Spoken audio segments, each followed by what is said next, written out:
All right. Well, I think I think I'm streaming. I'm not 100% sure because this is the first time I'm trying to stream with OBS. I'm going to put this microphone here. I guess it's not too much in the way. I want the microphone there because audio is key. So I should be streaming right now, and what I want to show you is, well, actually, let's see. Maybe I can see the video while I'm streaming to see if I'm actually streaming. It's hard to say. There it is. Yep, it's a live stream. Cool. So it's really easy with OBS. Literally, you just go to the settings, and there'll be a drop down that says, under the stream settings, it says, what's your YouTube key? So just Google and say, how do I find my YouTube stream key? Cut and paste and hit stream. It's so easy. Wow, this is addictive for sure.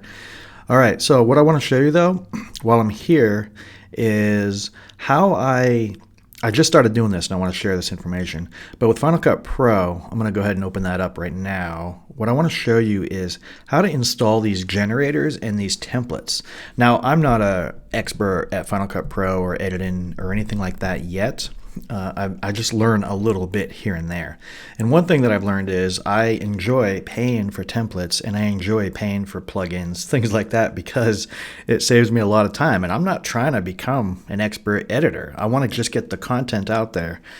All right, so what I want to show you is how I downloaded and installed something like this, where you literally just have this little corporate story right here, and you see the cogs are turning, and I hit play. There's no pictures in there, but the cogs are turning. You've got some words, and what you could do is add these pictures into the drop zones, which most people with Final Cut Pro would understand how drop zones work, which they're really simple.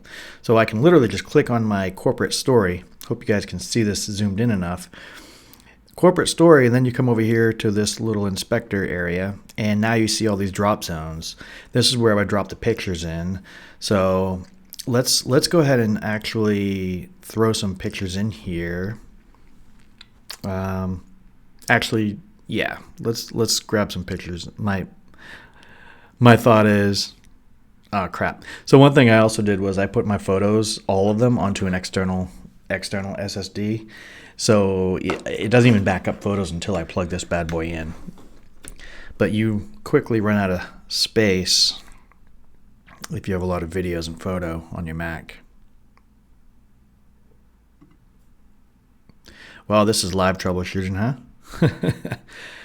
Where's photos?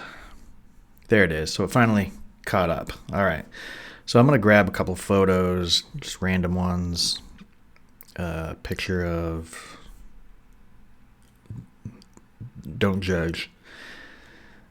Man, I got a lot of video. Oh, because it's under videos. Let's do...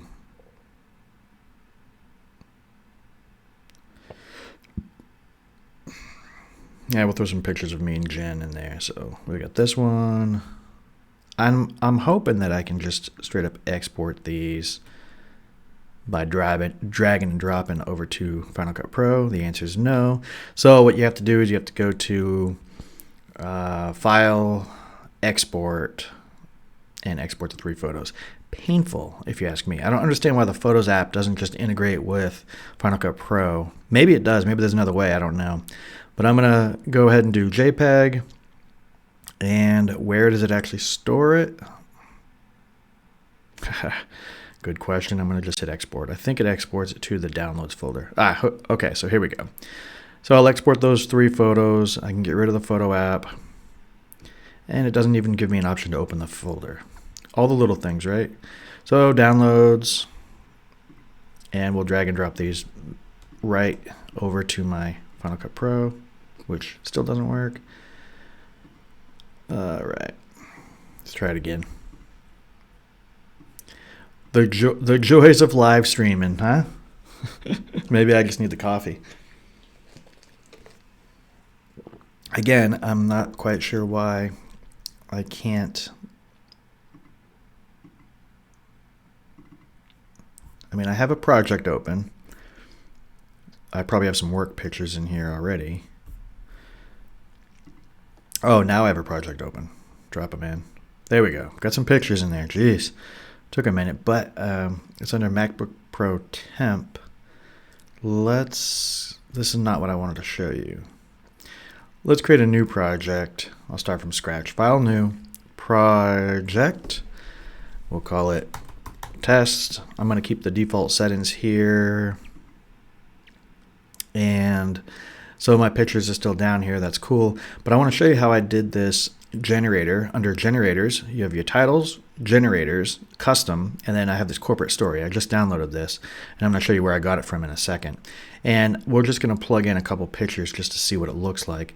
So over here in the drop zone, in the inspector, you click on the little down arrow, and then you go select your picture, which should be under here. So let's just click on the first picture, hit apply clip, and you'll see that it's probably the wrong size wherever you see it anyways. That's the problem with these, is I don't know where the picture is on this story, this corporate storyboard that I have here. So I'm going to play it just for a second just to give you the idea. So there I am, and you can see, so here's a problem. So I stopped it right here. You can only see our bodies, which is not cool. So let's see if there's a setting where we can make that smaller. Usually there is. That's something.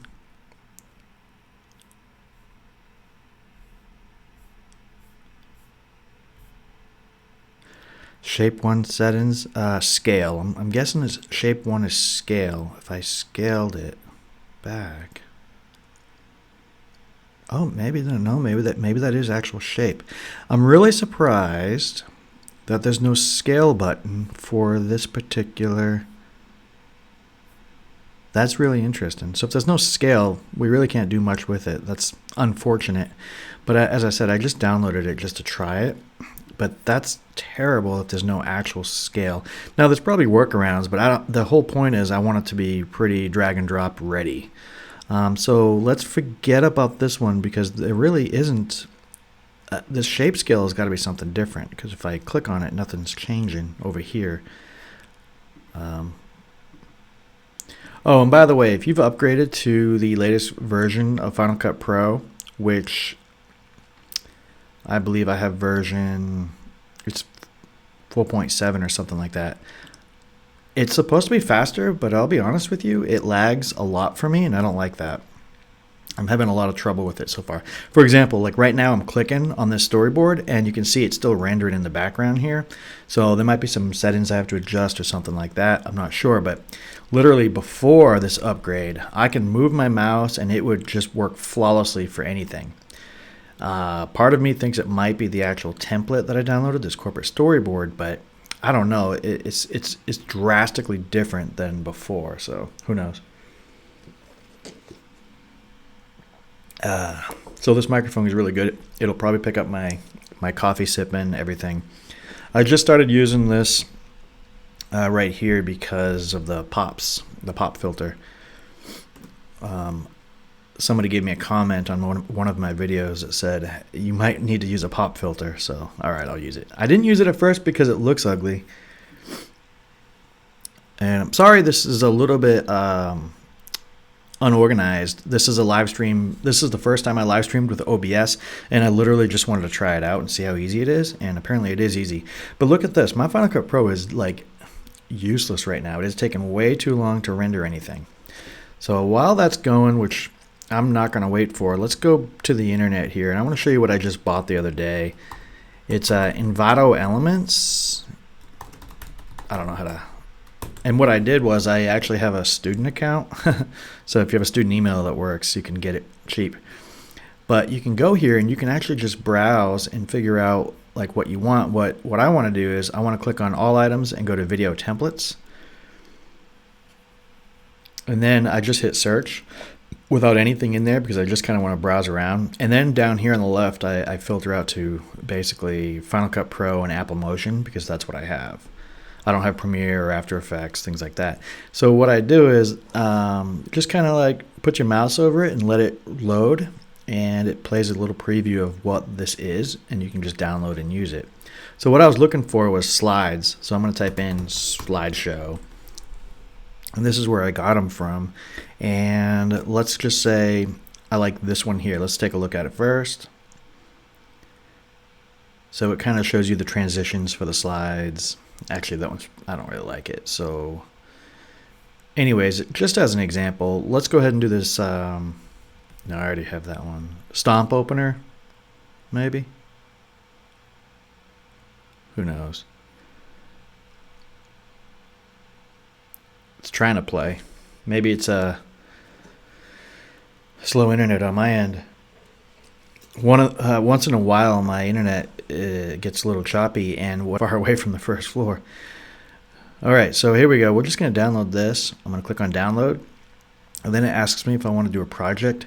So because I paid for this, and if I'm actually going to do a project that's going to be on YouTube or used somewhere where somebody might be able to say, hey, that's illegal content, what you do is you give it a project name, and then you can always associate that project name somewhere, and they know that it's been paid for by you. So if I put this on YouTube and somebody does claim a violation, I can say, hey, no, this is my project.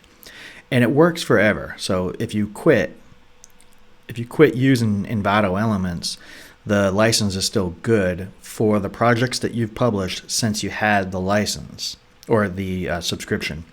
So I can't just download like 100 different things right now, quit my subscription, then publish them. I have to have them published while I have the subscription, basically. So that's the idea. And if they're published while you have the subscription, and then your subscription ends, you're still good commercially. You can sell your products, you can do anything like that, you can modify these to an extent. However, you can't resell, obviously, what you download. You can resell your project, but you can't resell the actual templates and all that. So just to show you, I guess this is going to be on YouTube, so I don't know, let's just call it a project example. I actually have never done this before. I downloaded it just the other day. Add and download. Let's see what it says. I did just wake up recently. All right, so we have the zip file, and here's what pretty much everything on here does is when you go to unzip it, you go to Stomp Opener, what I just downloaded, every single thing from Envato Elements comes with a tutorial, and these tutorials are definitely made by the author of this particular template. Some of them are better than others, but you can tell that Envato Elements actually did a really good job with forcing the authors of these templates to follow a standard procedure. So they're not the greatest tutorials, but they definitely helped me a little bit. If I click on Stomp Opener here, well, I'm having a bad luck with giving you examples because every single one I've downloaded the other day came with a README file that told you exactly how to do it. But I'm guessing, let's just check the tutorial, I guess. Maybe it's in there. And then you click play.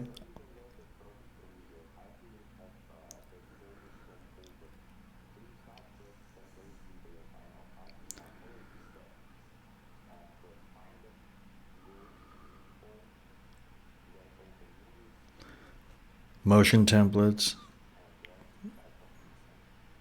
Titles. Okay, that's all I really needed. So knowing where to put it is really the only thing that you have to figure out. So let's go back one, and we have Stomp Opener. I'm going to do Command C. What I do is I keep everything in downloads, and I never delete them until after a while. And I just make copies of things and put them where they belong. So go to Movies, like you said, and then come down to Motion Projects or Motion Templates, Titles, and then you drop it in Command V. So that was Stomp Opener, and it's there. Now, if I go back to Final Cut Pro, immediately, usually, I've only done this a couple times, if I go to my titles, you should see Stomp Opener right here. It's already there. So now I can drag. Oh. Let me cancel this. Look, it's still rendering in the background. This is ridiculous. That's nuts. So let's delete this. We don't even want it. It's too slow. It doesn't have the right scale, and I don't like it. Done. All right, so this is a Stomp Opener. I don't know how to use it yet, but okay, cool. There's something wrong with my Final Cut Pro. This is ridiculous. It's just too slow. I'm not used to this. All right. All right, so we have drop zones, we have scale. See, that's what the other one was lacking, was that scale right here. And we have pan, we have text. So this one's set up pretty nicely. And look at how many different drop zones there are. There's tons of them.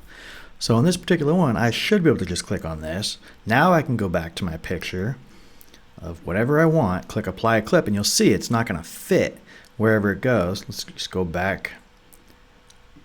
So my goal for today is to figure out how I can get Final Cut Pro to be usable again since the upgrade. Sorry, like I love Final Cut Pro, and the previous version was just amazing, but this one is almost unusable.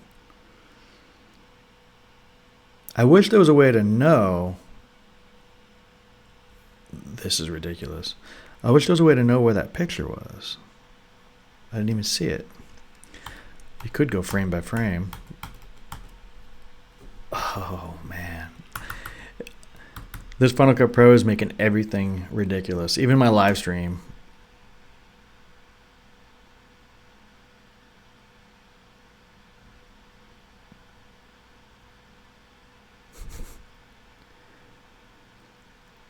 So many drop zones, but where's the picture I just put up?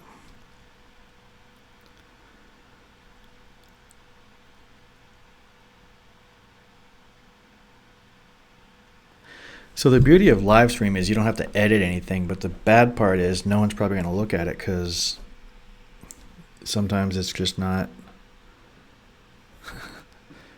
relevant to what you're trying to do. Well, anyways, I was going to show you that, but I guess not. And the live stream on OBS works flawlessly, so you can see I have the green screen back there, so I can actually be part of the talking head while I show you things on my computer. What I can show you is my Skillshare account, which I also hate the metrics they give you here. So if I go to classes you're teaching, or let's just do your teacher stats, without doing a whole lot of anything, I've got 26 students and 423 minutes watched. But again, what's important is the months here. As you can see, well, I'm kind of flatlined from September to October, but you can see that just from the first couple of months, I didn't really have many minutes watched. But now I'm, let's say I was about 40 minutes for the first few months. Now I'm 4 times that at 160, right? So doing pretty good, I think. Now, how much money did I make? It says $4 here, but this is like previous month. So I'm waiting for my next check. And I also just made another $10 on Udemy today. And I'm barely promoting any of this stuff. So if I go to Udemy, let me show you some stats on that. I just like to update you on the stats because that's really what motivates people. Click on instructor and then go to performance. And we have, so right here I've made $70 total, $71, $10 this month, right? So I have like one student probably for that paid.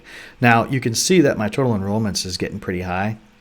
And I have a decent rating. Now if I click on it, just a C++ course, let's check that out. So my rating isn't the best, but at least it's above a 4. I made $2.87 total. Wow, that's terrible. Ever? Okay, well, I guess that makes up, I thought I made money off this one. Anyways, it's free right now. So that's why I've got so many students. So the plan is I collect all these students' information. I don't actually get them. Udemy gets them. You can see where they're coming from too, all over the world. So I collect their information where what I can do is at the end of my C++ video, you're allowed to have a bonus video that actually promotes another video or another tutorial that you have on Udemy. You can only do that on the very last video. So all throughout the rest of the videos in Udemy, you have to stick to the plan, like I'm teaching you C++, that's it. But the very last video, you can say, hey, by the way, check out this other video on R that I have. So you can promote to those 3,269 students that way. But also, you're allowed to spit out 2 promotional emails per month to all of your students. And you can segregate, like, hey, all of my students for this course, you can promote, or another course. So you get 2 of those per course, I believe. There's something like that, 2 per course that you can send out a certain type of email, and then there's 2 per month that you can do like straight up promotional to everybody. And so what I'm doing is I'm accumulating students so that when my R video does come live, which it's close, I could probably go live as soon as I build a landing page and a couple other things. I can spit out those 2 emails saying, hey, if you like this C++ course, go to my R course and check it out. If you like the way I teach, if you like my style, etc. So my goal was to try to get up to at least 5,000, maybe 10,000 students. This has only been free for maybe 2 weeks, maybe at the most.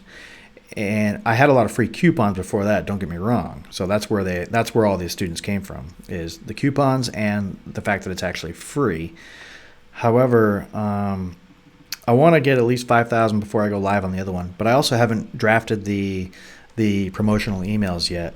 But that's the plan. I hope you guys can see how that might work. So if you get 5,000 or 10,000 students for free, and you get a decent rating, 4.42 is not horrible, I don't think. And you always get worse ratings when you send out stuff for free, because now they have, I mean, it's just, these people weren't seeking it out. They're like, oh, this is crap. It means nothing to them. So that's the goal, is to have this free promotional students. I mean, I could send it to everybody. Now my other course, let's see if we can do that. Supply chain, and this one is, again, all recycled stuff. I had 20 students. I made more money on this one. I've got somebody from Saudi Arabia today. So yeah, there's some stats on it. I don't like any of the metrics reported on the dashboards for either Skillshare or Udemy. I think they're terrible. In fact, Amazon is horrible. The Amazon affiliates, one of the worst dashboards I've ever seen. I don't understand. They're, billions and billions of dollars, and their dashboard is terrible. But as you can see, I've made $68 on this one course, and I made $10 this month. And I barely promote any of this stuff, especially lately. But on my actual homepage, my website, if the internet wants to work, man, us millennials, I guess, we want things fast. All right, so my homepage is basically just, if you click on any of these, it'll go to those sites where I can get paid to do this. But sorry to say, but every single thing I have in these courses are also on YouTube. Now, I might add some flair or some extra things in these courses, but if you want to find stuff for free, go for it. I don't care, because I get paid on YouTube as well. But also, people love the fact that these are structured. When you go here, that's all you're getting. You're not getting ads, you're not getting anything, and you can follow one lecture after another. Now, when you watch a YouTube series, unless you're in a specific playlist, you don't know what's going to come up next. So that's the beauty of these. I do plan on having more premium courses in the future where they're strictly on these platforms. But every single day I think about more and more about having my own platform, or using something like Thinkific instead of Skillshare and Udemy, because I really want to gain more control, and I don't get the email audience. Udemy does, Skillshare does.